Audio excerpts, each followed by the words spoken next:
And welcome back. Now, President Cyril Ramaphosa says that new jobs, industrial development and employment are testimonial to South Africa's unlimited potential. And replying to the debate on the State of the Nation address yesterday, Ramaphosa said that the economy is already showing signs of strong recovery. He also said that government will direct 40% of procurement to women-owned companies. But the opposition parties were not impressed by Ramaphosa's speech for lacking detail, among others. They also accused the president of ignoring the lived reality of millions of South Africans. And we joined now by Professor Alex van den Heever, a health economics, financing and social security policy expert at the Wits University School of Governance. Prof, good morning. Thanks for speaking to us. Good morning. So, Professor, first let me ask you, what did you take from the three-day Post-SONA debate? I think there are real questions to ask about the quality of the debate itself, and as well as the quality of the SONA and what it purports to present as a strategic approach for this year.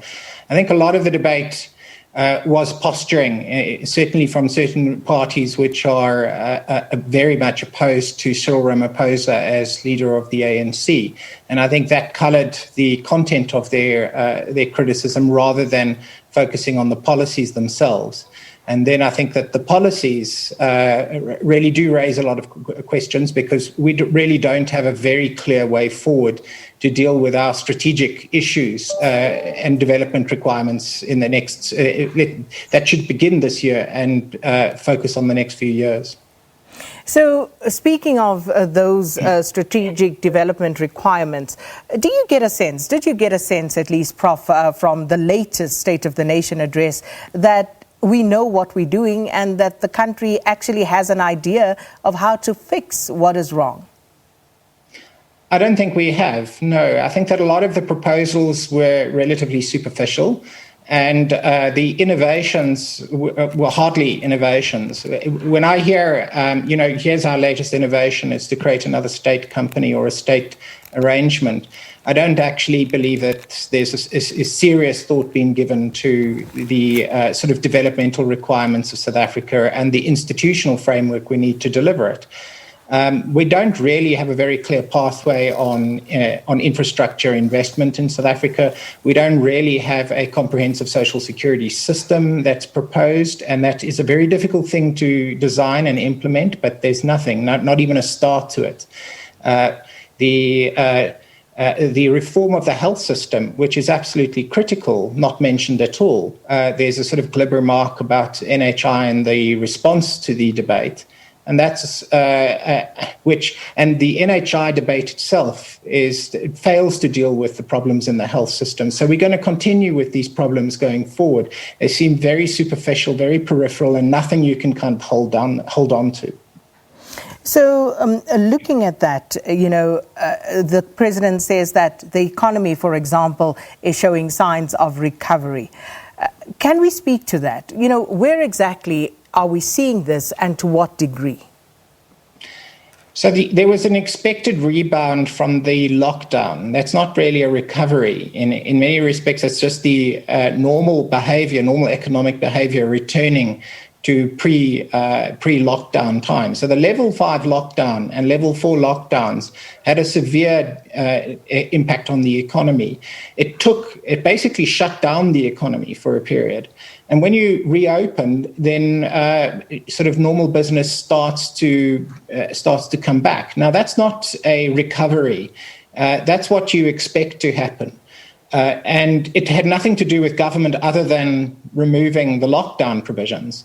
So going forward, what we need in South Africa is a much more fundamental approach to dealing with economic development and dealing with the insecurity that many people have in their livelihoods and inequality and poverty. Those issues can't be resolved through sort of token gestures. They require fundamental reforms that really require a lot more thinking than what has been presented to us. It's not enough to throw up equity as an issue in South Africa and then do absolutely nothing about it, or to propose populist solutions that won't make any difference. And that tends to be what we swing between, either nothing of any substance or a populist proposal that purports to do something but actually will do nothing. So how do you then respond to those who say that in unpacking this, opposition parties and perhaps analysis like that which we're engaging in right now is simply anti-President Ramaphosa, it's anti-ANC, because there is usually that retort to very real issues once they are unpacked? Yeah, so we're in quite a difficult position at the moment because the alternatives to Cyril Ramaphosa within the ANC are quite dire and represent a risk to the country as a whole.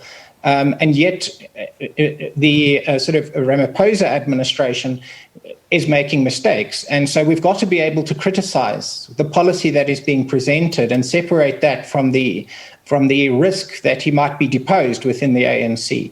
I think that there would be extreme problems for the country if that happened. And those machinations we do see play out in the debate, because it's quite clear that the EFF, for instance, is playing into that particular squabble within the ANC, which can have very serious implications for the country. But he is the best leader of the ANC at this point, but we must be able to criticize what's not being done. And the retort that that anybody that criticizes what he says is just into an anti-Ramaphosa stance has to be opposed. We can't go for a whole period and say nothing about bad policy. He's not going to be let off the hook for that. But we certainly, and certainly from where I sit, I'd be extremely concerned if he were deposed within the ANC.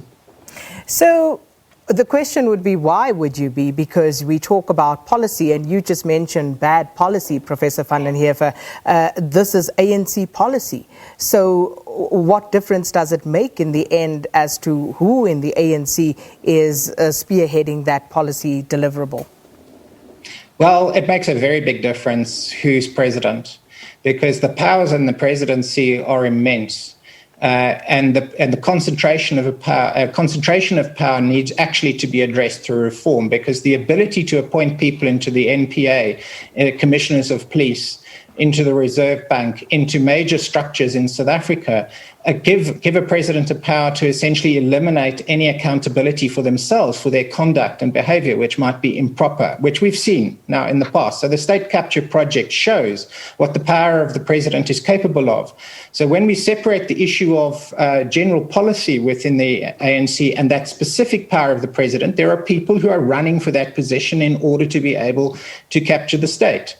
And I think that we do have to separate that. There's poor policy thinking, very shabby work being done on policy. And that has to be addressed through critique of the administration that's in place. And we'll have to deal with it through electoral politics. But people can't be silent about bad policy, but we have to be very careful about who's president.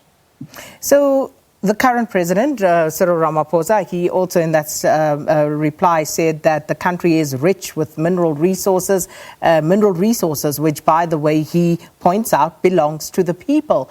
But this has been the tune for, many a president in this country for years now. And yet the status quo remains with regard to inequality. So what is new in what the president said? And more importantly, I suppose, how has this changed over the years that he's been president of the ANC? How has the plight of ordinary South Africans improved? So looking at South Africa as a mineral-rich country and saying, well, those assets belong to South Africa is fairly trite. I mean, obviously, any business that we generate in South Africa that enables us to export, for instance, is incredibly important to the performance of South Africa and to employment. If we want to enhance what we can get out of any industry, then we can look at strategies that distribute resources more efficiently and effectively, and not just allow a business to be successful on its own and to reap those profits. But that to get to the point where you actually get a coherent balance between economic growth and redistributive effects really requires good, strong policy. It's not populist policy. It's not redistribute all the land. That type of stuff just gets you nowhere. What it means is that you've got to have institutions in place that ensure that we transfer some of the income that we're getting out of these businesses and industries into redistributive processes and structures.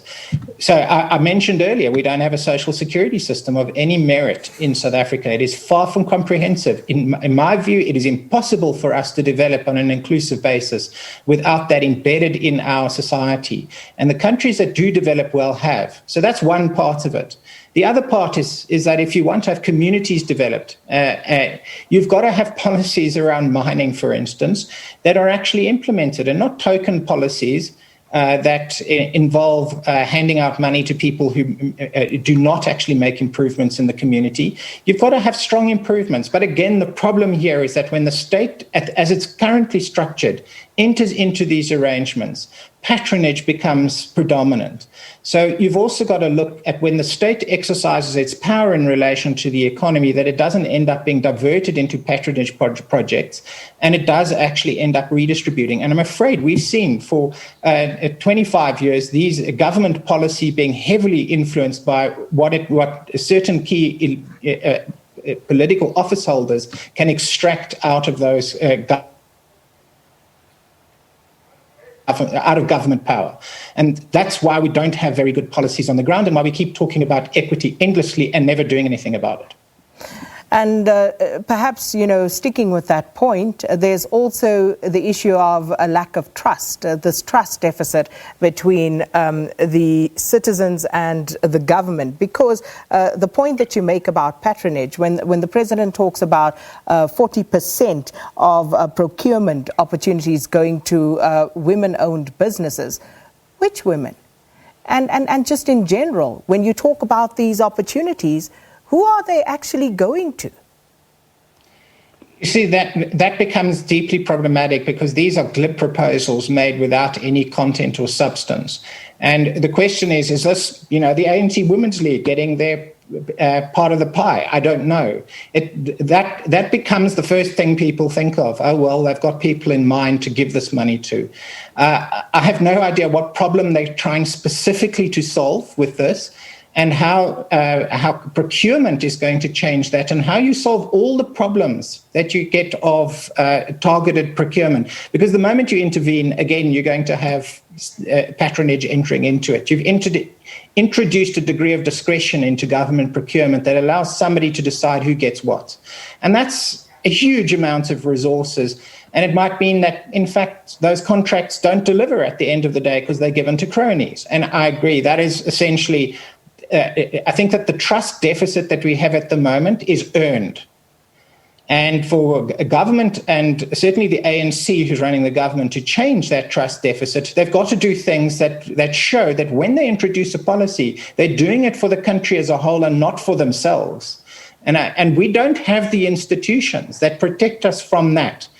We can't be sure that any institution at the moment that is being set up by government is actually going to be used for the people. Or what we can be sure of is that there are specific groups of people who are going to do very well out of it, and a government itself will not perform better. We see growing incompetence in the way government is performing, right up to Home Affairs debacle of the past day.